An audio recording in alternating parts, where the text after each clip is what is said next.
Bonjour à tous et à toutes, c'est Bios et aujourd'hui on va faire un petit débat sur l'IA dans le JDR et on va vous présenter un bon nombre de personnes qu'on va comparer à ce matin qu'on a eu, que vous avez déjà vu ce matin, dont 2 personnes et ils vont se présenter et après on va commencer le débat. Du coup on va commencer de la gauche vers la droite du coup. Ok. Je m'appelle Chris. Je sais pas me présenter. Qu'est-ce que tu fais dans la vie? Je travaille le cuir principalement, mais je fais aussi de l'illustration. De l'illustration. D'accord. Arthur? Bonjour, alors moi je m'appelle Arthur, je suis auteur sur 27C, qui est un jeu de rôle indépendant, et c'est déjà pas mal. D'accord. Moi, c'est Gazda, donc je suis auteur de Projet Ice. Et comme on va voir, on a beaucoup d'auteurs autour de cette table pour parler de l'IA, ça va être cool. Et auteur de jeux de rôle comme de jeux de société. D'accord. Moi, je suis le docteur rôliste. On m'appelle aussi James M. Williams. Je suis auteur de nouvelles horrifiques, auteur de jeux de rôle. C'est déjà pas mal. Donc voilà. Moi, c'est Camille, c'est pas Rosa Hurt, auteur de No Limits, cyberpunk post-apocalyptique et infographiste en dehors. D'accord. Moi, c'est Bios. Du coup, de base, moi, je fais du jeu de rôle, mais sur PC. Donc, du coup, moi, l'IA me touche seulement sur pas grand-chose. Donc, seulement pour créer des backgrounds ou à la limite des fautes d'orthographe. Donc, voilà, le problème de la dyslexie. Donc, voilà. Donc, du coup, j'ai cru qu'il y a quelques illustrateurs de base ici. Donc, du coup, parfait. Je vais commencer par toi, du coup. Donc du coup, et comme ça tout le monde va donner son avis. Du coup, comme on sait, les illustrations commencent sur l'IA. On commencé il n'y a pas si longtemps que ça, avec des prompts qui sont sur Discord et autres. Est-ce que personnellement, toi, t'es touché par ceci ou pas du tout? Alors, personnellement, vu que je viens vraiment de rentrer dans le monde professionnel, ça m'a pas encore touché. Mais rien qu'en ayant un compte Instagram, aujourd'hui, avec les nouvelles règles qui ont été installées, tout ce que j'ai pu poster avant pour faire un espèce de portfolio digital a été mis dans l'IA d'Instagram. Oui, c'est ça, elle s'est nourrie de tes illustrations que tu as pu poster et sur c'est pas Internet. quelque chose auquel j'ai consenti. Et je connais énormément de personnes. Je connais beaucoup de personnes, j'ai plein d'amis illustrateurs qui sont vraiment affectés. Par exemple, j'en parlais plus tôt ce matin, j'ai une amie qui aidait des jeunes rappeurs à faire les covers d'albums. Et depuis qu'il y a l'IA, les demandes ont vraiment descendu et ça l'a beaucoup affecté financièrement. D'accord. Considérablement en tout cas. Voilà. Ok. Il y a d'autres personnes qui veulent participer justement à ceci par rapport aux illustrateurs ou pas du tout? Moi, en tant qu'infographiste, il y a pas mal de sites qui utilisent les IA. Donc maintenant, on ne nous utilise plus pour faire, par exemple, les pages de garde. Ce qu'on appelle aussi, les logos. Par exemple, c'est le site Canva qui utilise que des IA. Ils nous volent notre boulot à nous. Donc la plupart du temps, c'est ça. Mais moi, j'utilise aussi le IA en tant que vu que je suis pas illustratrice, j'utilise le IA, mais ensuite je le modifie. D'accord. J'utilise des images IA et ensuite je le modifie moi-même. D'accord. En gain de temps, ça peut te faire gagner à peu près combien de temps? C'est ça. Ça me fait gagner pas mal de temps à pas dessiner dessus. Ensuite, ça me prend plus de temps pour la modifier. D'accord. Mais ça va à la place de me faire un boulot qui va me prendre 4 heures, ça va me faire un boulot de 2 heures. Donc ça me moitié du temps. Bon, du coup, c'est ce qui rejoint beaucoup sur les campagnes de financement en ce moment, c'est que l'IA donc est acceptée du moment qu'il y a un humain qui repasse par-dessus pour son utilisation. Là, par exemple, Arthur, je posais la question, du coup, lors des jeux de société qui sont produits en ce moment, d'ailleurs sur Kickstarter, Game on Tabletop, ce genre de choses, est-ce que d'un point de vue, pas forcément client, parce que toi, tu es dans le métier, est-ce que ça reste acceptable d'utiliser de l'IA comme travail de base de ton point de vue, si après, quelqu'un derrière change des éclairages, met un filtre ou change de pratiquement la moitié de ce qui a été produit. Est-ce que pour toi, ça reste quelque chose? Est-ce que c'est quelque chose d'éthique ou non d'utiliser ce procédé?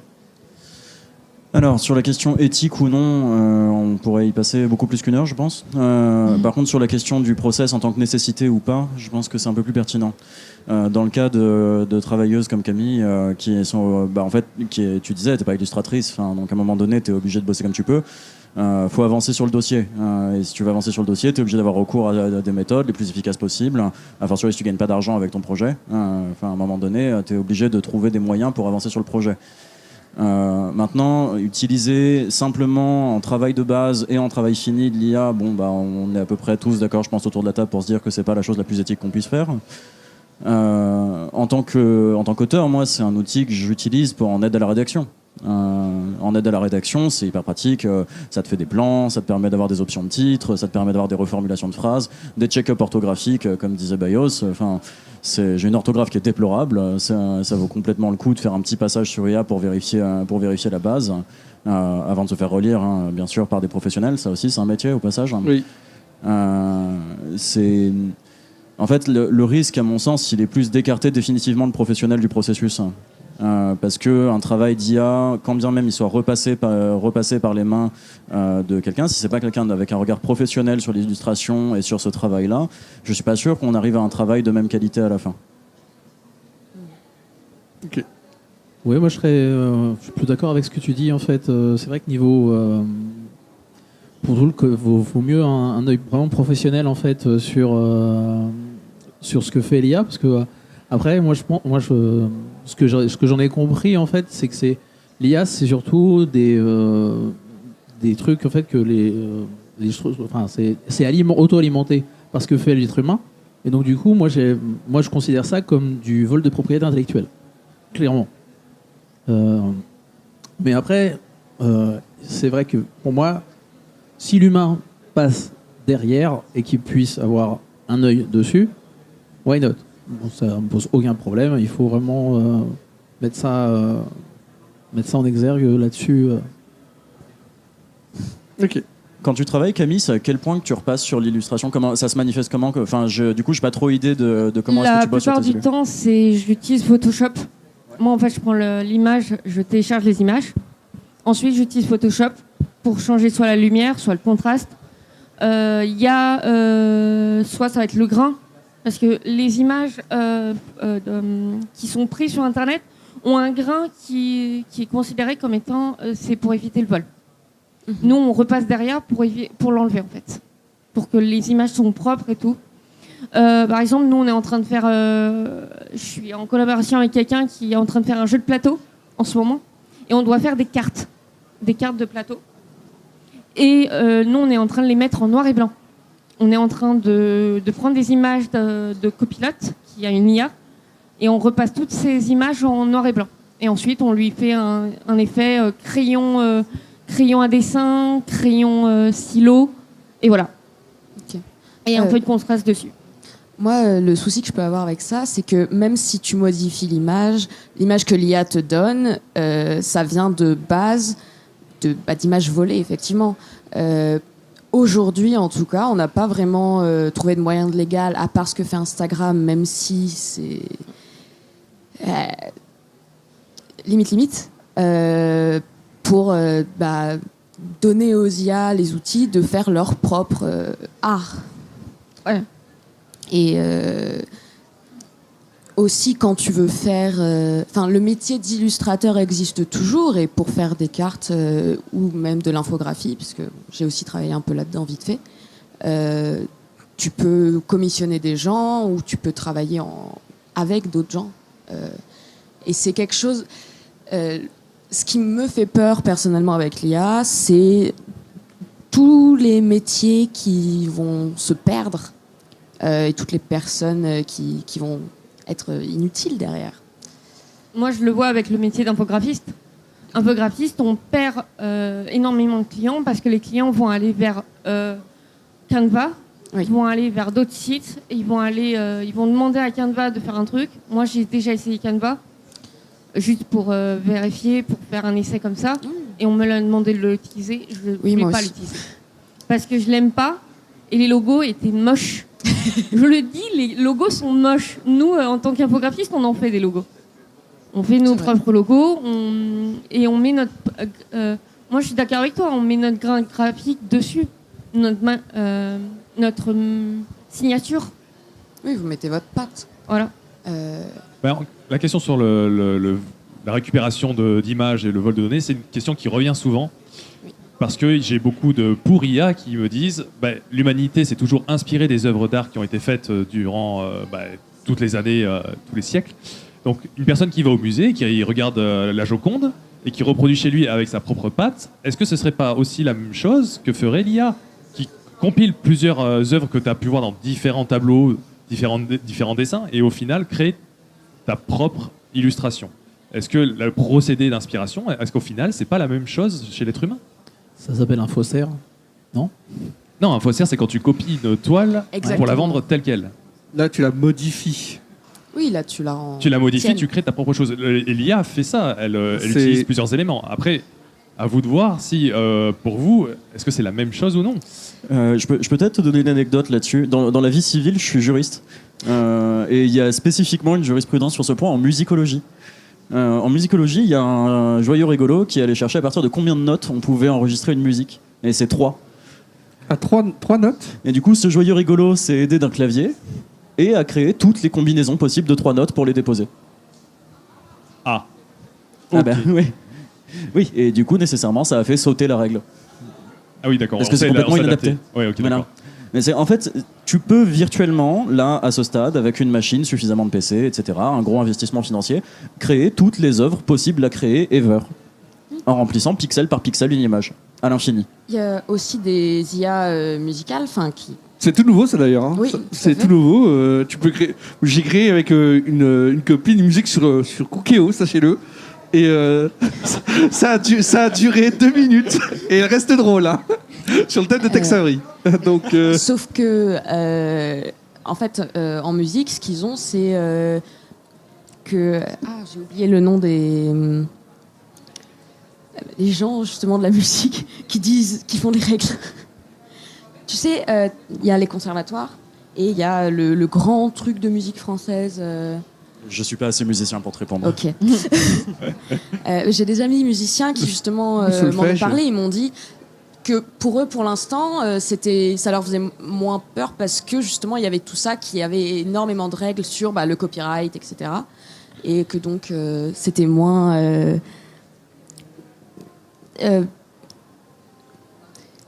moins courant d'avoir du vol qui fonctionne ou d'avoir justement, ou même juste d'avoir les droits de récupérer des choses pour les donner à une IA. Ça, c'est interdit en musique, en tout cas. Mais déjà, en musique, comme tu dis, il y a le copyright. Quand on reconnaît trop la musique, c'est trop similaire, on peut se faire attaquer en justice. Mais quand on parle d'art, de peinture, ce genre de choses, les règles sont peut-être un peu plus floues. Oui. Et ben, justement, sur ta question, ce que je voulais dire, c'est qu'on peut aussi ajouter le fait que le collage est une forme d'art. Et le collage, effectivement, tu vas découper des photos prises par d'autres artistes ou surtout l'art contemporain là-dessus. Complètement. Ouais. Ou d'autres dessins et les mettre ensemble. Et ça, c'est très personnel en fait, je pense, parce que selon moi, le fait que ce soit une IA, ça dénature l'art, parce que je crois en l'âme humaine. Mais ça n'est pas ça n'est pas un bon argument pour tout le monde, ce que je comprends complètement. Ce qui peut être plus visible pour le reste du monde, c'est que il y a des artistes, il y a des IA qui vont donc compiler différentes choses, et aujourd'hui on peut mettre donne-moi telle illustration dans le style de tel artiste. Et donc ça a un impact directement où ça va recopier le style de l'artiste, même si techniquement c'est original par l'IA parce que c'est différent de tout ce que l'artiste a fait, ça reste son style, sa marque. D'ailleurs, on voit dans certaines images générées qu'il y a une petite watermark un peu scrambled qui reste. Et ça a un impact direct sur l'artiste qui n'a pas consenti à ce que ces images soient utilisées pour générer d'autres images. Et ensuite, ça lui enlève de la clientèle directement. Parce que n'importe qui veut une illustration dans ce style, sans l'IA, irait voir l'artiste. Ou apprendrait à le faire elle-même. Ok. Tu parlais de collage tout à l'heure. Moi, je pense à Monsieur Garcin qui découpe en fait des trucs de BD et qui refait complètement en fait un truc. Là, c'est vraiment de l'art. Moi, par rapport à ce que fait l'IA, c'est vraiment reprendre complètement des trucs qui ont déjà été faits et moi, je considère vraiment ça comme du vol de propriété intellectuelle. Oui. Clairement, je l'ai déjà dit, je le répéterai tout le temps. Je suis complètement derrière tous les artistes, que ce soit musique, pour le dessin. Je suis moi-même auteur de nouvelles. Quand je vois ce qui se passe sur Amazon, où les mecs, en fait, ils vont sur l'IA, ils tapent « écris-moi un livre », l'IA, elle lui écrit un bouquin, et le mec, il le vend sur Amazon, alors que c'est même pas lui qui l'a écrit. Et il n'y a pas de... C'est même pas... Enfin, c'est même pas lui qui l'a écrit, et on sait même pas d'où vient cette patte de l'IA. Qui est-ce qui... de qui il s'est inspiré, en fait. De qui il s'est inspiré. On n'a pas de cette visibilité que l'IA... de ce que l'IA... de ce qu'il l'IA a récupéré. Ah, on n'a plus de micro pour Arthur. C'est assez compliqué. Je suis d'accord un peu avec ce que tu viens de dire. Moi, je l'utilise moi, j'utilise l'IA plutôt pour réécrire mes textes. Moi, j'utilise une IA qui s'appelle Copilot aussi, qui génère des images, qui peut réécrire des textes. Si tu lui donnes un texte original, il va te réécrire ton texte. Tu peux lui donner, de lui dire par exemple de réécrire un texte plus simple, il va le faire. Mais il va pas s'il y a quelque chose qui va clocher dans le texte, tu vas pouvoir le supprimer si tu as envie. S'il te donne trop de détails que tu n'as pas envie de voir, il va te l'enlever. Voilà. Mais ça, c'est du travail de filtre. Et pour le coup, je ne suis pas contre tous les usages de l'IA. Je ne suis même pas contre l'IA en elle-même. C'est un outil, c'est comment on l'utilise et comment il est créé qui me dérange. On a des filtres depuis un bon moment maintenant. Et effectivement, il existe même qui ne sont pas vraiment des IA, mais rien que le correcteur automatique, je ne crois pas que ça utilise la technologie de l'IA. Ou peut-être que maintenant, oui, mais... j'utilise ChatGPT, par exemple, moi, pour corriger mes fautes d'orthographe. Hein. Non, mais les vieux logiciels type Antidote, etc., ils sont pré-IA. Oui, voilà. C'est ça. Et donc, ce genre d'utilisation, pour moi, c'est... Si ça marche, que ça prend rien à personne et que ça aide des gens, il n'y a vraiment aucun souci. Pareil, tout ce qui est pour... J'avais cette discussion avec un ingénieur informatique qui me disait que ça lui permettait de déplacer énormément de données sans avoir à le faire manuellement, avoir une personne qui passe 2 jours à le faire et avoir juste l'IA qui le fait en arrière-plan. Ça prend rien à personne et tu lui apprends un truc. Il y a des boîtes qui interdisent les IA. Hein. Oui. Parce qu'ils ont peur justement qu'on prenne leur travail. Et je les comprends. J'ai mon cousin qui travaille dans une boîte de développement. Ils n'avaient pas la solution. Il a utilisé ChatGPT par exemple et il a trouvé la solution en fait. C'est vrai que les IA programment maintenant. Oui. Ouais, elles programment. En fait, on arrive dans un stade où justement la technologie arrive trop vite et on devient dépassé. On ne sait plus en fait. On devient dépendant. Mais je vais vous poser une question par rapport au JDR. Est-ce que vous pensez qu'au jour d'aujourd'hui, actuellement, on peut faire un jeu avec les IA où ça manquerait d'humanité, vous pensez, entre les musiques, l'écriture et les illustrations? Si tu me donnes le budget logiciel et 3 jours, oui. Mais ça dépend. Est-ce que tu parles de l'IA toute seule ou avec un humain derrière? L'IA toute seule, je dirais. Peut-être il faudra un humain quand même pour l'assemblage. Sinon, ça va être un peu clunky. Oui. Ouais, il n'envoie pas tout à l'imprimeur et genre de choses. Non. Peut-être il y a 2-3 trucs qu'il va falloir passer par un humain, mais en 3 jours, ça se passe. Partons sur 80% d'IA. Je pense que tout est possible. Après, est-ce que ce sera bien? Je suis pas assez au courant parce que effectivement tout va trop vite. Mais peut-être. Ce qui me dérange là-dedans, c'est l'éthique, effectivement. Parce que même si un robot peut faire un jeu de rôle, qu'est-ce qu'on en fait après ? Est-ce que il sera du coup vendu ? Qui a les droits ? D'où ça vient ? Comment elle a pu faire ce jeu de rôle ? De quoi elle s'est inspirée ? De quel jeu de rôle ? Est-ce qu'ils ont été d'accord pour ça ? Et puis quand même, il faut qu'on se parle d'un truc, c'est que l'IA écrit super mal. Enfin, non, mais c'est super moche. Enfin, pardon, mais C'est louche. non, mais franchement, en plus, c'est quand même incroyable cette espèce de patte, ce langage qui est hyper reconnaissable une fois que t'as l'œil. C'est quand même très très laid comme manière de parler. Enfin, je vois ça dans des copies d'étudiants toutes les 2 minutes. C'est reconnaissable à 400 mètres. Enfin, c'est quand même très très laid. Tu reconnais vite les mots-clés qui ont été demandés en fait. Mais oui. Par exemple, moi, je fais du roleplay juge sur GTA. Je suis une fraude, hein. Concrètement. J'utilise ChatGPT pour faire des plétoiries. Et en fait, tu le vois tout de suite avec les mots que tu as proposés. Donc, tu le vois facilement parce qu'il pointe du doigt, en gros, de ce que tu as dit. Oui, il pointe du doigt et il reprend un vocabulaire très usité qui va revenir à chaque génération. Et où, du coup, au plus tu l'utilises, au plus on va voir que tu l'utilises. C'est-à-dire que les premiers usages, je pense que j'ai dû laisser passer des copies d'étudiants qui avaient utilisé ChatGPT au début. Hein, voilà, bon, enfin, personne, je suis pas un robot moi-même. Mais à force de, en fait, avoir ces structures de paragraphes qui sont systématiquement les mêmes, avoir cette espèce de paragraphe de conclusion en fin de chaque chapitre, c'est très curieux, ce paragraphe de conclusion à la ChatGPT. Il y a quand même une habitude très étrange dans la manière de phraser. Et du coup, à droite, on n'a pas entendu votre avis sur ça, du coup. J'allais rebondir justement, mais par rapport. Tu peux rebondir, vas-y. J'ai un ami en fait qui m'a dit j'utilise ChatGPT pour créer des scénarios de jeux de rôle sur Star Wars. Il y arrive ? Apparemment, oui, il y arrivait. Mais moi, je lui dis, mais à ce moment-là, j'avais pas encore cette véhémence que j'ai actuellement sur le plateau.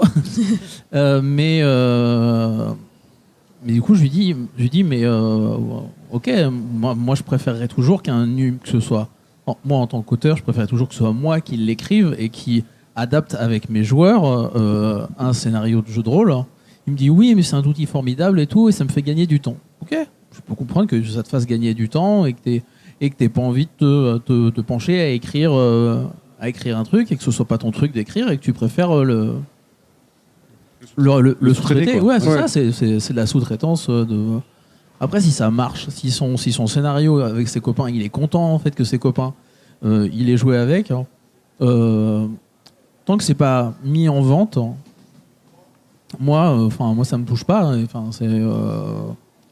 C'est ce qui peut amener à la prochaine question, hein, les pieds dans le plat pour celle-là, c'est si un auteur ne peut pas faire son jeu sans IA, est-ce qu'il doit repousser le projet ou l'abandonner ?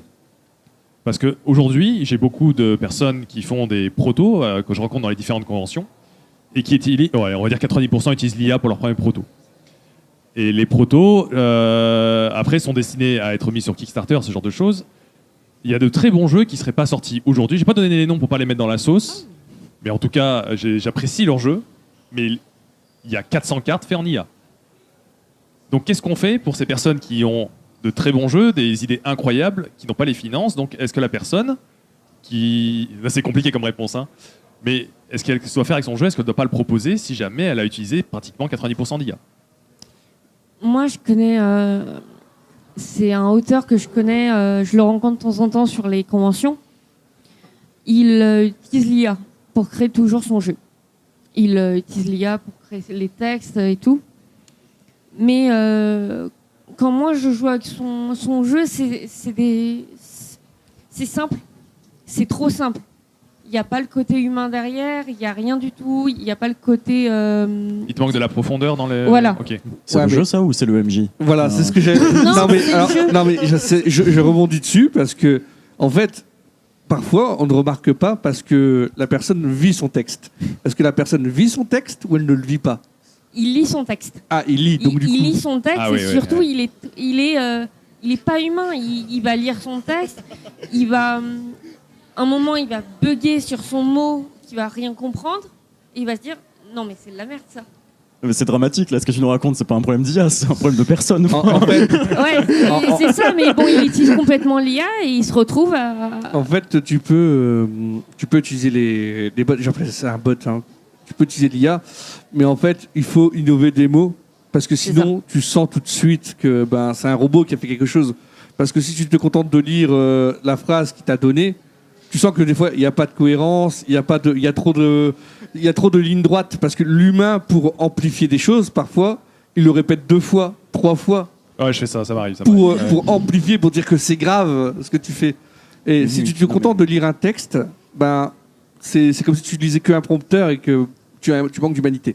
C'est ça. Voilà. Non mais là-dessus, pour rebondir sur ce que disait James il y a 2 secondes, générer un scénario de Star Wars par IA, bon pourquoi pas, mais derrière il y avait un vrai travail de prestation de MJ, Oui. a fortiori sur des MJ avec un peu d'expérience, tu lis jamais ton texte. Enfin, tu as lu ton scénar, tu le connais, et après tu le mènes. Mais c'est une autre activité de mener que d'écrire. Enfin, c'est pas la même chose. Là pour le coup, l'IA est complètement incompétente. Enfin, c'est... Bon, du coup, ma question à la trappe un petit peu. Non, mais non. Non, mais non, on va revenir à ta question. Tu veux bien la répéter par contre s'il te plaît? Il n'y a pas de souci, c'est savoir si un auteur vient avec son jeu, fait à 90% avec IA, est-ce que au final, vous lui donnerez pas l'autorisation parce que vous n'avez aucun droit dessus, mais est-ce que il doit repousser son projet jusqu'à tant qu'il ait les finances ou alors le talent d'illustration ou est-ce qu'au final, oui, il peut sortir son jeu. Mais à 90%, c'est quelle partie en fait? Oui, c'est ça, c'est quoi qu'on appelle aujourd'hui une l'IA, nécessité, c'est quoi. Il reste des illustration, Illustration, texte, écriture, ouais. musique. Musique, Musique, viens, on part sur un jeu de société. Ouais, ok. On part sur un jeu de société. Écriture et graphisme. Ouais, voilà. Ok. Alors on va faire ça. Mais les règles, si elles sont faites par IA, le jeu il est nul. Ah non, c'est pas. Ouais, mais c'est pas le sujet là pour le Ok. coup. C'est Non, mais- Boss, à un moment donné, ces gens ou... Non mais est-ce mais que c'est un bon jeu? C'est ce qui compte Imaginons aussi. que c'est un bon jeu, voilà, parce qu'il y a des Ok, bons jeux. c'est Voilà, un bon jeu. Ok. Et oui, Il est juste en quête de financement actuellement. oui, c'est En ça. fait, s'il le sort tel quel, avec toutes ces illustrations en IA, tous les textes qui devraient être bien écrits ou quoi en IA, etc., outre une idée de qualité, je considère qu'il n'aurait pas le droit de le vendre. Mais si tu as une idée et que pour montrer ton idée, faire un Kickstarter, effectivement, si c'est pour parce que au final, les personnes qui vont faire les illustrations finales, les gens qui, c'est comme un sketch. Les gens derrière, tout ce qui sera pro et qui sera réellement vendu, derrière il y a des humains qui sont payés et oui, dans ce cas-là, personnellement, ça me pose pas de problème. Ok, donc tu veux partir, tu fais une maquette et tu dis si jamais j'ai les finances avec un financement participatif, je vais prendre un illustrateur, donc vous inquiétez pas, Oui. ce que vous avez là, c'est juste un proto. C'est ça. Après, il faudrait pas que le gars prenne l'argent et fasse. Voilà, et donc pour toi, il faudrait pas qu'il sorte avec l'IA telle quelle. Non. Ah, d'accord. Après, peut-être gratuitement. Alors, j'ai un commentaire sur Twitch qui dit oui, mais, 3 petits points, l'humain n'est-il pas une IA qui s'inspire pour créer ou tout simplement parler? Ouais, ça revient avec mon inspiration des œuvres d'art Effectivement. un peu plus tôt, ouais, c'est ça. Sauf si vous avez un Donc, truc à dire là-dessus, d'abord là-dessus. Parce que j'ai pas envie de monopoliser. Non, mais justement, après, on va partir sur la droite. Moi, je vais revenir vu qu'on sur. vu que l'on s'entend pas beaucoup. Il y a un jeu qui a été sorti il y a pas longtemps, sous IA, et il y a eu dans le monde du jeu que je côtoie en fait des gens qui disent le jeu il est bien, donc je vais y jouer. Et il y a des gens qui ont dit non, moi je veux pas y jouer parce que justement ça a été créé par une IA. Même si le jeu est bon, même si les personnes ne veulent pas y jouer. Donc ça, je pense, ça dépend clairement de la sensibilité de chacun par rapport à ça. C'est ça, ils veulent pas y jouer. Vous êtes exclu des concours de prototypes. Vous êtes exclu aussi de certaines éditions, on va dire, lorsque les éditeurs vous démarchent, voient qu'il y a de l'IA, vous sautez tout de suite. À moins que ce soit vraiment un très bon jeu et ils disent on va refaire tes designs. Mais en fait, ça vous ferme énormément de portes dans le monde de l'industrie du jeu de société. Oui, mais en même temps, c'est cette nécessité que tu essayes d'identifier, là, de dire oui, mais il n'y avait pas d'autre moyen que de faire avec l'IA. Enfin, Je veux dire, il y a 5 à 10 ans, ça n'existait pas. Oui, c'est ça. Il y a bien des gens qui se sont démerdés sans IA à un moment Oui, mais donné. c'est pour ça Enfin, qu'aujourd'hui, tu vois, il y a bon. 2000 jeux par mois qui sortent. Enfin, L'IA a c'est- bondi en quelle année pour vous? Moi, j'en ai vu une surutilisation au moment du confinement, mais parce que Ouais, les gens pareil, étaient beaucoup plutôt chez eux. 2020, mais- Pour vous? Pour moi, c'est très, très récent. Je dirais où là, ça vraiment, c'est il y a 2-3 ans. Là, ça a vraiment pris un boom parce que avec justement ChatGPT. Ok. Confinement. Confinement? Je dirais le confinement, on est seul et on se retrouve à vouloir écrire quelque chose et on se retrouve tout seul. Donc le IA, pareil, et là on se fait aider. Entre autres, c'est on se fait aider parce qu'il n'y a personne à côté et voilà. Ok. Mais après, on est voilà. Mais pour le jeu IA, utilisation de l'IA 80%, voire 90%, il dit que c'est un prototype. Il dit que c'est un prototype et que le jeu, il est juste là pour prendre un financement, mais toutes les images vont être si j'ai l'argent, je demande à l'illustrateur de faire les images. Donc là, dans l'inconscient collectif, il y a un pourcentage qu'on peut admettre d'utilisation de l'IA dans la création d'un jeu. Au sens le plus large, oui. Au sens le plus large de est-ce qu'un jour tu as ouvert ChatGPT ou un générateur d'images pour donner de l'inspi à quelqu'un? Oui. Voilà. Mais tout le monde s'en sert de ça. Enfin, Après, on est 4 personnes. Oui, oui, on est 4 personnes, mais oui, c'est... Alors, j'ai Barnaby qui dit l'important n'est-il pas l'idée et la qualité du rendu? Un bon rendu représente ce qu'une personne peut sortir avec un outil, quel qu'il soit. Je suis d'accord que l'IA est un outil, comme plein d'autres outils. Encore une fois, ce qui me dérange, c'est la façon dont il a été créé. Si je peux rebondir là-dessus, c'est hyper intéressant ce que tu viens de dire pour une raison très spécifique par rapport au jeu qu'on a fabriqué avec 27C. Je suis pas graphiste du tout, hein, pas le moins du monde. Je sais pas tenir un crayon, enfin c'est terrible. Et du coup, j'ai été obligé de me faire accompagner là-dessus, pour le coup par un professionnel, un graphiste qui travaille très très bien, Adrien. C'est incroyable comme truc parce que lui soumettre mon idée sur 27C, ça a été aussi accepter qu'elle change. Ça a été aussi accepté qu'en fait, ce jeu de dark fantasy contemporaine qu'on lui soumet là, en fait, lui, il l'attrape et ils disent non, en fait, moi, ce que je veux là-dedans, c'est du street art et des néons. Et sur le coup, moi, c'est pas du tout ma patte graphique ou quoi, etc. Mais en fait, je m'en fiche. Le jeu, il ressemblerait pas à ça aujourd'hui sans Adrien. Et en fait, ce travail collectif, c'est aussi accepter que la création, peut-être, c'est pas juste soit un robot, et peut-être, en fait, ça vaut le coup de travailler avec d'autres gens, justement pour avoir des regards professionnels, des regards d'autres gens, des regards qui vont donner de l'inspiration graphique pour pas reproduire le même produit 2000 fois, justement. Pas avoir ce même paragraphe de conclusion qui se ressemble à la fin, à chaque fois. Pas avoir ces mêmes portraits qui sont tous les mêmes, en fait. C'est assez troublant, cette création par IA dans son auto-ressemblance. Mais justement, sur est-ce que l'humain, au final, c'est pas une IA? Non, parce que un humain, ça a des sentiments, ça va te dire non, l'IA va te donner ce que tu veux. L'humain va te dire ah, mais moi, je peux faire ça, moi, j'adore ça, et rebondir sur tes idées. Avoir mon graphiste qui me regarde droit dans les yeux et me dire non, Arthur, c'est moche, ça aide. Enfin, franchement, Mais- ça aide. Oui, Ben, on a besoin de savoir si c'est beau ou pas. Parfois, moi, ce que je vois, moi, ce qui m'attriste, moi, de mon côté, vous savez, comme je le dis, je fais du GTA, du Red Dead, dans le monde du roleplay. Les gens font montrer de leurs photos. Et en fait, ça dénaturise le jeu, parce qu'en fait, ils font montrer leurs souvenirs de leurs personnages, mais en fait, ils font montrer des photos de personnages humains. Et en fait, ça ne donne plus l'idée du personnage, comment il est en jeu. Donc, du coup, nous de notre côté, on se retrouve avec des photos en jeu, par exemple, trop humaines, et ça dénaturise le jeu, par exemple. Voilà. Moi, c'était mon petit détail. du coup, tu perds en immersion. Voilà, on Ouais, perd c'est ça. énormément en immersion en termes de jeu. Du coup, est-ce que quelqu'un a une autre question? T'as une question? Ouais, il y a des choses qui sont sorties dernièrement. C'est la création d'un logo fait par un humain ou fait par une IA.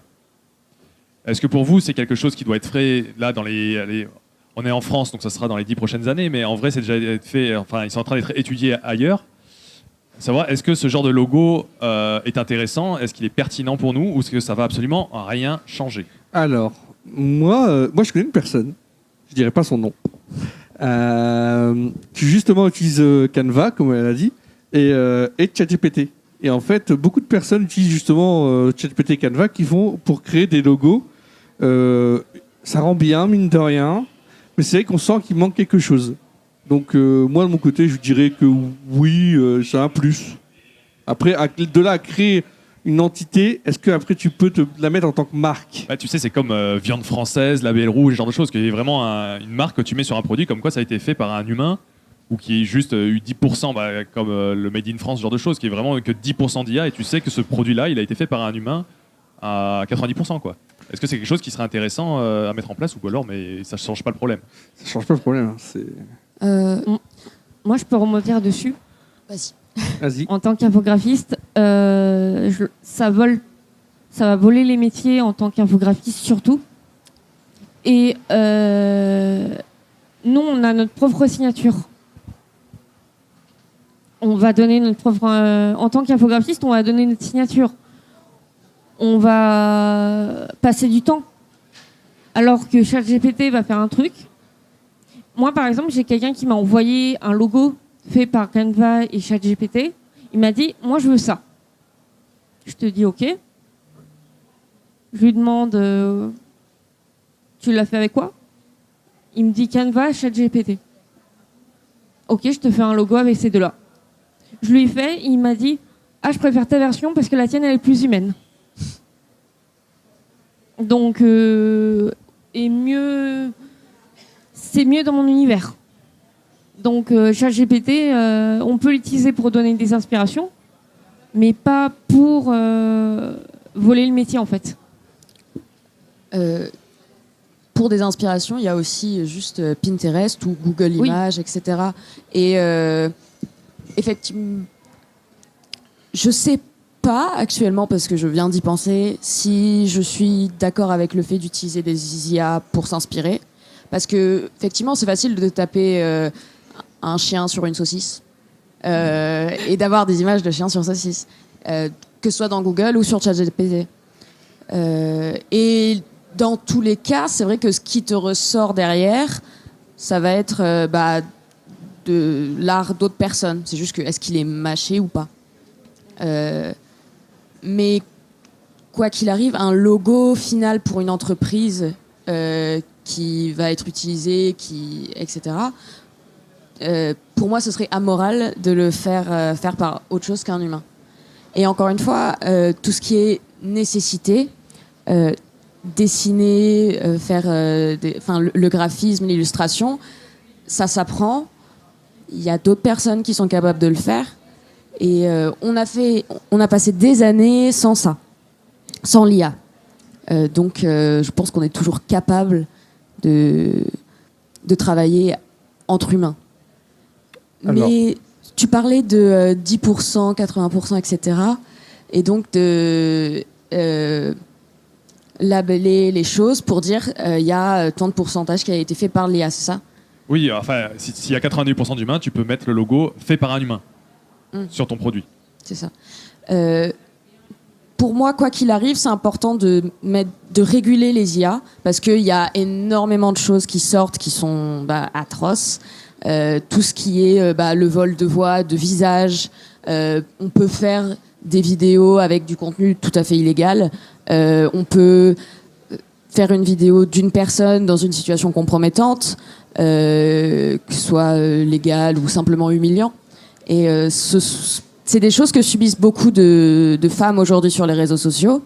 Même sans, c'était déjà dur. Alors avec, il y a beaucoup de gens qui ont peur. Et c'est compréhensible. Il y a déjà eu des arrestations de personnes comme ça, de professeurs qui utilisaient les photos de classe de ses élèves pour en faire du porno, etc. C'est arrivé aux États-Unis. Donc quoi qu'il arrive, pour moi, il faut le réguler. On a fait en sorte, je crois qu'il y a des lois pour que, alors peut-être pas en France, mais au moins dans certains pays nordiques, il y a des lois pour que quand tu as un filtre sur les réseaux sociaux, il y ait marqué quelque part sur l'image filtre. En France, c'est en discussion, ça va arriver d'ici quelques mois. D'accord. Merci. Alors, on a des questions sur la chaîne de Rock'n'Roll parce que oui, j'ai que mon téléphone malheureusement. Merci la régie de m'avoir passé un carnet. Du coup, la question vient de Obscure Tranquillité qui dit si l'IA dans ces données des milliers, alors désolé, des milliers de références, est-ce que les auteurs perdent peut-être, vas-y, Lila, s'il te plaît, parce que Ah ouais, là, ouais. Alors, s'il y a, a dans ces données des milliers de références, est-ce que les auteurs peuvent être nommés correctement? Qui s'inspire de qui? Alors, en termes de technique, j'ai fait de l'informatique. Déjà, celle-là, elle est compliquée. Donc voilà, est-ce qu'il y a une possibilité, lorsque l'on utilise une photo générée sous IA, d'avoir, à mon avis, c'est ça que la personne voulait faire, c'est de faire un tableau, de citer toutes les personnes dont on a pris les œuvres, dont on s'est inspiré l'IA pour créer l'œuvre dite par IA. C'est ce Ça que dépend fait J'ai bien de compris la l'IA. question. c'est ce que le fait le journalisme en fait. En gros, quand ils prennent des trucs Oui, qui ils mettent viennent leurs de sources. films, ils mettent leurs sources en fait. Donc c'est vrai qu'il faudrait vraiment réguler ça, dire bah voilà, si ça a été pris à tel endroit, voilà, ça a été pris à tel endroit, c'est telle source. Oui, non, mais si le source, tu t'en as 1500, Les tu crédits peux à la plus fin faire du Bah, des- t'as ouais, les mais crédits, cool, bah, t'as les tu peux plus crédits, travailler. Non, mais mais t'as les regardez- crédits comme pour au cinéma, au crédit, t'as les crédits de Non, la tu- Non, mais ça, maquilleuse, un crédit, ça Non. se trie. Enfin, quand j'écris un texte de recherche, ma bibliographie, j'utilise ce que je cite, je range, je trie ma bibliographie et la sélectionne. Je te mets pas tous les bouquins que j'ai consultés une fois dans ma vie. Enfin, c'est horrible, sinon ma bibliographie, elle fait 500 pages et c'est dégueulasse. Enfin, c'est un contenu qui est intraitable. Enfin, Non, mais regardez, le principe est le même. Je comprends son idée. Je comprends son idée parce que moi, je travaille en restauration de base. Et en restauration, maintenant, on est obligé d'écrire si c'est fait maison ou pas. Donc, c'est le même principe. C'est que si tu as eu une image, avant, vous aviez des petits carrés blancs transparents en illustration qui disaient qu'en fait, on ne le voyait pas. Par exemple, mon tout premier logo que j'avais une fine pellicule blanche, une croix, en disant que c'était un truc acheté avec justement à tel endroit. Donc peut-être que justement mettre un truc transparent invisible à l'œil nu, de faire ça et de dire voilà, ceci est fait par l'IA et pas par un être humain. Du coup, on revient à cette histoire peut-être de logo ou de watermark qui indique que ça a été fait par une IA et telle IA obligatoire, d'ailleurs légalement, pour Oui. qu'on soit au courant de ce qui est mis dans nos œuvres, quoi. Sur l'autre question et en lien avec ça, les IA dont on parle actuellement, qui sont, j'ai pas les noms, mais les IA qui sont utilisées principalement aujourd'hui, je pense pas que ce soit possible de retrouver tout ce qu'on leur a donné à manger. Mais si on crée une toute nouvelle IA avec des images achetées pour les mettre dedans, etc., ce serait peut-être possible effectivement de faire une bibliographie en quelque sorte. T'as Après- Adobe qui fait ça. C'est vrai. Avec Photoshop, eux, leur système d'IA est que sur des images qui ont été achetées et qui ont nourri donc leur propre IA. Oui. Alors, Oui. j'ai pas utilisé la puissance de cette technologie encore, mais en tout cas, c'est pour l'instant une des plus éthiques que l'on connaît aujourd'hui. Là, au moins, ça respecte le travail des artistes. Ça, Complètement. parce que du coup, ça leur dit, voilà, c'est tel artiste on s'est inspiré de tel artiste. Et du coup, si les gens, en fait, ils se disent, ah ouais, c'est pas mal ce que peut faire cet artiste, je vais peut-être aller le voir et lui dire, bah tiens, Oui, c'est ça. j'aimerais bien que tu me fasses, j'ai vu ton travail sur tel... Utiliser en sur, quelque chose. ouais, j'ai vu ton image sur tel truc. C'est inspiré d'une IA, mais j'aime bien ton travail. Et je préférerais que ce soit toi qui le fasse, quoi. Alors, je vais continuer sur une phrase d'Obscure Tranquillité. J'ai pas la suite parce que je l'ai pas écrit. Je suis désolé, Régie. Et je suis un peu d'accord avec lui parce que moi, dans le monde du streaming, on a beaucoup d'artistes qui se ressemblent en termes de patte graphique et autres. Donc du coup, ce qu'il a dit, Obscure Tranquillité, il a dit beaucoup d'artistes se ressemblent. Ça n'enlève rien à leur travail, mais c'est une réalité. Est-ce que pour vous, il a tort, il a raison? Non, beaucoup d'artistes se ressemblent et beaucoup d'artistes s'inspirent les uns des autres. Il y a même des artistes qui sont, je pense pas que ce soit le terme, mais copistes, ou même simplement quand tu vas faire du photoréalisme en dessin, ça va être pratiquement une décalcomanie de la photo, même si c'est fait différemment. Et donc oui, ça se ressemble aussi parce que c'est le but. Mais je pense pas que ça enlève à la valeur du travail de chacun de ces différents artistes. Ok. On a eu ce problème par rapport aux humoristes quand il y a eu le vol des auteurs américains. les Français qui allaient aux États-Unis, qui récupéraient des textes américains. Ça a été très très mal vu. Et du coup, ça rejoint aussi le truc sur l'IA, c'est que est-ce qu'on peut aller aux États-Unis, aller voir un humoriste dans un truc de stand-up, et en tant que Français, revenir avec les mêmes textes, les mêmes trucs, juste à modifier 2 phrases. Et c'est bon, ça passe, c'est bon, c'est moi qui l'ai écrit. Un exemple Non, parce qu'on que a là, comme tu vas rentrer dans la loi Adopi.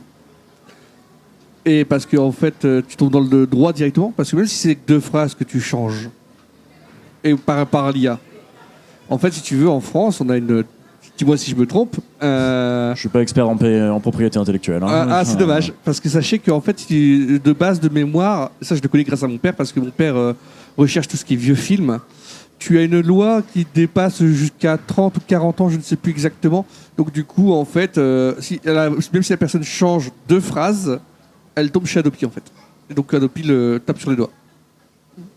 Mais on a eu un exemple comme ça en art, simplement Picasso, son style de cubisme, outre le fait qu'il y avait beaucoup d'autres artistes à son époque qui faisaient aussi de nouvelles œuvres comme lui, qui ont été...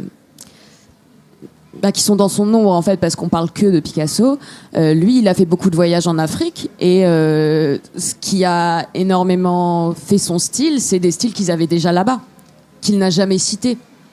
Et de cette façon-là, c'est anecdotique. Je ne sais plus comment je voulais le relier, mais... Je rebondis aussi par rapport à l'art. Du coup, il y a un très très bon film avec Christopher Waltz et qui s'appelle Big Face, qui est de Tim Burton, où c'est un gars qui s'approprie carrément tout le travail de sa femme. C'est sa femme qui fait les dessins. Elle est planquée en fait dans son truc, et c'est le mec qui s'approprie toute la victoire. Et c'est des choses qui sont vraiment arrivées dans la vraie vie, hein. Même du côté scientifique, ou des livres. Il y a certains livres qui ont été écrits par des autrices qui ont été volés par leur mari et qui ont été publiés sous leur nom, et elles n'ont jamais eu la reconnaissance qu'elles devraient avoir. J'ai plus les noms, donc je les donne pas, mais vous pouvez chercher ça. Alors, je vais vous donner une petite situation. Il existe aujourd'hui une technologie IA que vous avez, rien que pour vous, que vous nourrissez avec vos illustrations, et donc il reproduit votre propre travail. Mais c'est votre IA. C'est votre petit R2D2 que vous avez à côté. C'est incroyable. Docteur Holist, tu me commandes une illustration. Mais c'est mon R2D2 qui l'a fait. Avec des illustrations que moi j'ai faites, il s'est nourri de mon travail, donc techniquement, il fait que ce que moi je fais. Est-ce que tu te sens arnaqué, floué, si c'est mon IA personnel qui te donne une illustration que toi tu m'as achetée? Oui. Du coup, pourquoi? Même si c'est toi qui a engrangé des images de toi-même, que tu as toi-même fait, c'est pas toi qui l'as fait. C'est le robot. D'accord. Voilà. Non, mais je comprends. Est-ce que quelqu'un a un avis là-dessus sur mon petit R2D2 qui produit mon propre travail? Sincèrement, je me fie plus à ton recul critique en tant qu'artiste pour créer une image adaptée à mon projet, etc., plutôt qu'à m'adresser à ton robot, qui est certainement très bien. Au demeurant, il peut te servir dans ton travail comme outil, peut-être pour créer des drafts au début, voilà. Mais à la fin, j'ai envie que ce soit ton avis à toi, pas celui de ton robot. C'est de la même manière. J'imagine, je suis pas illustrateur, j'ai juste vu bosser mon graphiste, il a des piles et des piles de carnets avec des références à plus savoir quoi en foutre. De temps en temps, il me fait le plaisir d'en ouvrir au hasard en disant ah ouais, on pourrait faire un truc dans ce style-là, mais ça s'arrête là comme travail. Donc je me servirais, il faudrait que la personne qui contrôle l'IA donc repasse sur son illustration pour vérifier que tout va bien. Ouais. Mais techniquement, si l'illustration va bien, j'ai fourni 0 effort. Donc c'est ça la question, c'est est-ce que pour vous... Tu as fait l'effort de tout ce que tu as fait avant avec lequel tu l'as nourri. Et aussi de créer l'IA, si tu l'as créé toi-même. Alors techniquement, l'IA, imaginons que je l'ai acheté. C'est forcément, en tant qu'illustrateur, C'est je ton sais pas... C'est mon argent. Enfin, moi, je n'en ai pas, mais imaginons ce contexte-là que j'ai acheté la technologie pour lui fournir les illustrations. Et donc toi, si tu me commandes une illustration, est-ce que toi, tu accepterais le rendu? Moi, le problème, les illustrations, c'est que moi, par exemple, je ne suis pas atteint par ce problème. Je suis obligé de passer par un graphiste. Par exemple, quand je veux faire des overlays ou quoi que ce soit, l'IA ne m'aide pas. Parce qu'il n'y a pas encore d'IA, pour le moment, je mets des guillemets, et je l'espère pas, il n'y a pas d'IA pour des overlays, pour Twitch, YouTube, etc. Par contre, pour les PP, oui, on utilise par il y en a qui utilisent Midjourney ou quoi. Je le conseille pas, c'est un manque d'humanité toujours. Et même si par exemple je dois dépenser 60 balles ou autre chez un humain pour une photo de profil, ou une bannière, je le ferai, c'est plus intéressant. C'est vrai que ça dépend aussi du prix dans ton contexte. Je vais Oui, juste, c'est vrai que- reprendre ce que tu disais par rapport au fait, c'est le robot qui a tout fait. Moi, je préférerais en fait que tu aies un robot ménager qui te fasse le ménage chez toi et que tu bosses sur des dessins que je t'ai commandés, plutôt que et c'est ce que je vois beaucoup chez des illustrateurs. L'illustrateur, il dit l'IA a été au départ, on avait une grande idée des robots et que les robots en fait nous permettraient de faire la lessive, de faire tout plein d'autres trucs en fait. Et nous, en tant qu'humains, on se mettrait en fait à faire des dessins, à être créatifs, etc. Et c'est l'inverse qui est en train de revenir en fait. C'est l'inverse. C'est les IA font du dessin et nous on fait la vaisselle. J'aime bien ton image, ça fait montrer que maintenant ça devient vraiment un outil de nourriture. Parce que avant, et on voit quand on voit nos grands-parents ou quoi que ce soit qui utilisaient la nourriture à la main, maintenant on utilise énormément de robots, ustensiles de cuisine, etc. Mais j'aime bien ton exemple du coup, c'est de faire montrer que maintenant Il y a on beaucoup besoin. d'illustrateurs qui utilisent cet exemple et moi je trouve qu'il est très très juste. Voilà, tu utilises l'IA comme point de départ, mais pas comme point d'arrivée dans l'idée, c'est ça. Exact. Ok. Puis- Nous, on se pose aussi une question dans le milieu, c'est Vas-y. est-ce qu'on débat, on a nos avis sur le milieu, mais est-ce qu'au final, c'est pas les clients qui vont faire le choix pour nous? Est-ce que vous pensez pas qu'aujourd'hui, c'est les ventes qui vont décider si oui ou non on doit accepter l'IA dans notre domaine qui est la création de jeux de rôle, la création de jeux de société ou même la création de films et de musique aussi et de musique. Je vais te répondre sur un point là-dessus. Quand est sorti le Blu-ray, il y avait en face un autre type de. C'était le DVD HD. Il y avait DVD HD. Et c'est une industrie. C'est pas les clients, c'est vraiment une industrie qui a décidé que ce serait le Blu-ray et pas le DVD HD. Et cette industrie, c'est l'industrie pornographique. Et c'est eux qui ont décidé, on va mettre ça sur le support qu'on a Blu-ray. choisi. Qui est Je le pense Blu-ray, pas que les clients puissent décider de quoi que ce soit. Après, je peux me tromper. Bon, après, ton industrie pornographique, elle a des clients. Hein. À un moment donné, il faut bien que ça se vende, ces Blu-ray.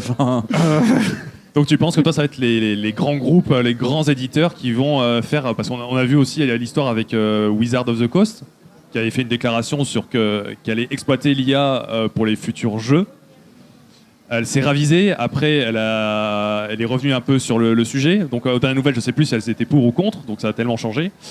Donc, toi, tu penses que ça va être les grands industriels qui vont définir pour nous si on va utiliser ou non l'IA dans le commerce de nos jeux à l'avenir? Je pense oui. Après, Ok, intéressant. ouais. Intéressant. Moi, je pense que de toute façon, le retour du public va avoir un impact. Mais d'un autre côté, je sais que les créateurs sont aussi, peut-être pas maîtres, mais sont les plus grands joueurs dans l'industrie. Et aujourd'hui, on a énormément d'artistes qui se sont mobilisés contre l'IA.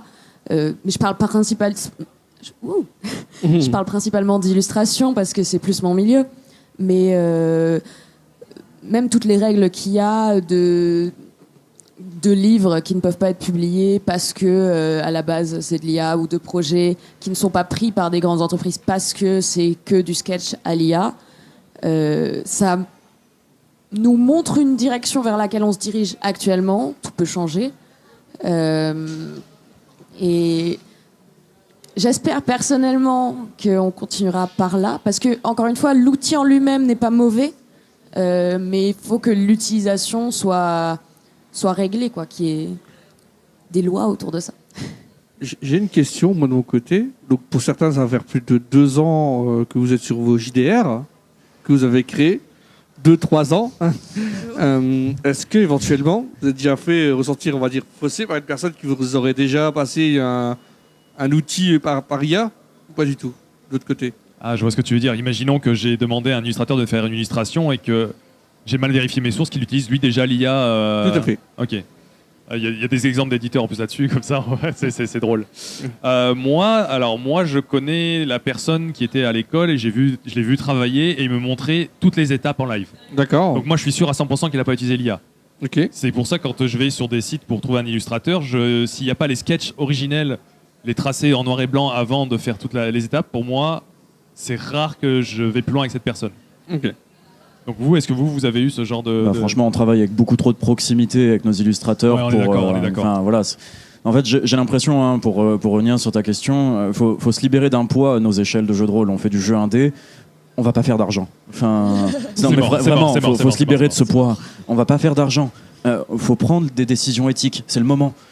C'est le moment en fait de prendre des décisions qui nous font du bien aussi en tant que créateur. On ne fera pas d'argent, donc il n'y a pas besoin d'économiser sur l'IA. En fait.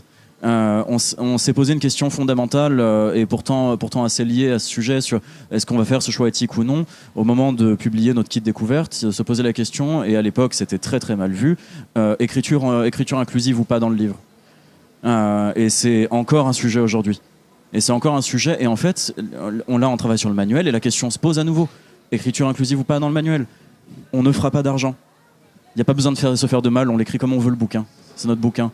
Il n'y a pas besoin de se faire de mal, on n'a pas besoin d'utiliser l'IA absolument pour un souci de rentabilité. Il n'y a pas le feu au lac. De toute façon, on est obligé de bosser des 35 heures pour gagner nos vies, en fait. Voilà. Des gens qui vivent du jeu de rôle en France, il y en a 3. Enfin, du coup, sur ta question à l'origine, ça m'est pas arrivé à moi, mais j'ai un ami qui avait commissionné un artiste sur Instagram. Donc, c'est un artiste qui avait son portfolio en ligne, etc. Et il n'avait pas bien vérifié le compte. Et donc, il a demandé à quelqu'un qui se faisait passer pour cet artiste. En fait, l'artiste, on n'avait pas vu, il avait arrêté de publier sur Instagram. Mm-hmm. Et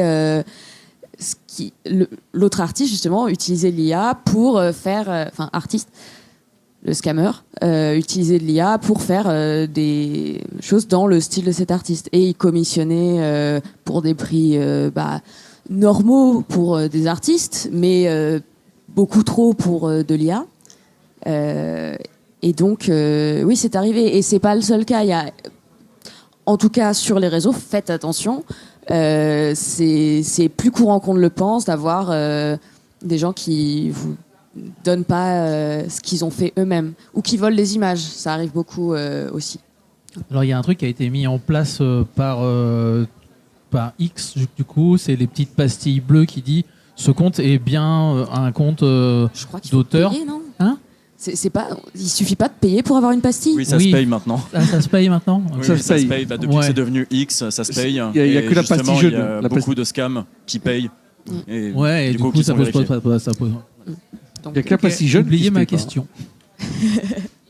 Mais du coup, donc moi, j'ai pas entendu la question. Il y a des personnes qui s'est fait avoir de ton côté avec justement cette pastille bleue. Pas particulièrement, moi, non. Non. Moi, c'est juste que cette pastille bleue dénotait un gage de qualité, entre guillemets, ouais. Même si je sais que il faut... donc, je le savais déjà, du coup... quand vous m'aviez dit le truc, je fais mais oui, en fait, le mec il paye en fait. Et donc du coup, il suffit juste qu'il paye juste son truc pour se faire passer pour quelqu'un d'autre, quoi. Il y a aussi des célébrités qui ont eu des problèmes comme ça, hein, avec des gens qui ont des comptes vérifiés, etc., qui disent n'importe quoi, et derrière, ça retombe sur les célébrités. Donc, des youtubeurs ou des personnes, genre vraiment des grosses célébrités. Après, tu vois, pour ta question, il y a des entreprises qui se permettent de faire ça pour se dédouaner de toute responsabilité. Qui dit non, j'ai utilisé, on le voit aussi, je parlais toujours de Kickstarter, ce genre de choses. Non, j'ai utilisé un artiste, c'est bon, mon jeu, il n'est pas fait sous IA. Et après, tu vas sur le compte et tu vois clairement l'utilisation abusive ou non de l'IA. Mais comme l'entreprise a employé un illustrateur, un designer ou un graphiste, bah, techniquement, non, elle est éthique. Donc ça aussi, c'est le courage j'appelle aussi les gens qui achètent les jeux sur les campagnes de financement, de vérifier certaines sources. C'est long, c'est embêtant, mais si vous voulez être sûr de faire avancer le combat pour ou contre l'IA, faites toujours attention à ça. Du coup, on va poser une dernière question parce que le temps défile. Est-ce que tu as une dernière question à poser aux gens? Moi, j'ai pu déjà avoir beaucoup d'informations intéressantes parce que j'ai du mal à défendre le contre-IA aujourd'hui quand je discute avec les gens qui font des prototypes. J'ai du mal à leur trouver les arguments autres que ce qui vient du cœur, tout ce qui est sentiment et ce genre de choses. Eux, quand ils veulent faire un jeu, c'est toujours de la construction, c'est quelque chose qui doit aller vite, quelque chose qui ne doit pas coûter d'argent. Donc tout ce qui est empathique, c'est très difficile de leur parler de ça. Donc aujourd'hui, on a bien avancé sur certains sujets. Je sais, tu vas nous dire qu'on va le continuer un peu plus tard, cette conférence autour de l'IA. Mais moi j'aime bien parce que par exemple, j'ai parlé avec le plus ancien des JDR à notre table, qui n'est pas à notre table mais qui était à la table hier, et il avait un avis très intéressant, un petit peu comme mon papa qui a un esprit grand ouvert sur un petit peu tout. Mais ouais, c'est très intéressant. Vous avez tous des avis bien tranchés, comme Arthur, comme toi que j'ai eu. Pourquoi j'ai pris une balle là? gratuit comme ça. Je t'ai Pas un avis tranché, boum. Non, pas tranché, mais un bon avis. Quand je dis tranché, pour moi, c'est un bon avis. Ouais, tu connais bien ta position sur certains sujets. Ouais, voilà. Okay. Ou même toi, que j'ai pu te poser la question. C'est très intéressant, les avis sur les IA et sur votre travail qui peuvent vous toucher à grande ou à petite échelle. Donc voilà. En tout cas, moi, je vous remercie grandement d'être venu ici. Ouais, merci tout le monde. À cette table. Merci à Rock'n'Roll. Est-ce que Rock'n'Roll veut dire un mot Est-ce que tu veux venir? Viens. Non, tu veux pas venir? Bon, il ne vient pas. De toute façon, ils sont encore là pendant encore 2 jours. Hein. Oui, ils sont encore là pendant 2 jours. Vous allez les revoir demain et après-demain, normalement. Oui. Donc, du coup, c'est un grand plaisir, du coup. On se revoit demain, moi, de mon côté, avec NSA. Donc, du coup... Nightmares and Scares Agency. Voilà. Et puis, si vous voulez, la suite de cette table ronde, ça sera lors du Roll Event qu'il y aura... Alors, il faudra voir sur le site de la FFJDR, si je ne me trompe pas. La date, je ne l'ai pas en tête. Je ne sais pas si elle a été annoncée ou pas, on vérifiera. Mais en tout cas, ce sera le genre de conférence que vous pourrez avoir pendant l'événement du Roll Event. C'est ça, tout à fait. Bon, du coup, merci à vous. Est-ce que vous avez un mot pour la fin? Merci. Moi, je dirais, si tu as un outil, si tu as un tournevis pour monter ton meuble, c'est pas toi qui l'as fait. Merci pour l'invitation.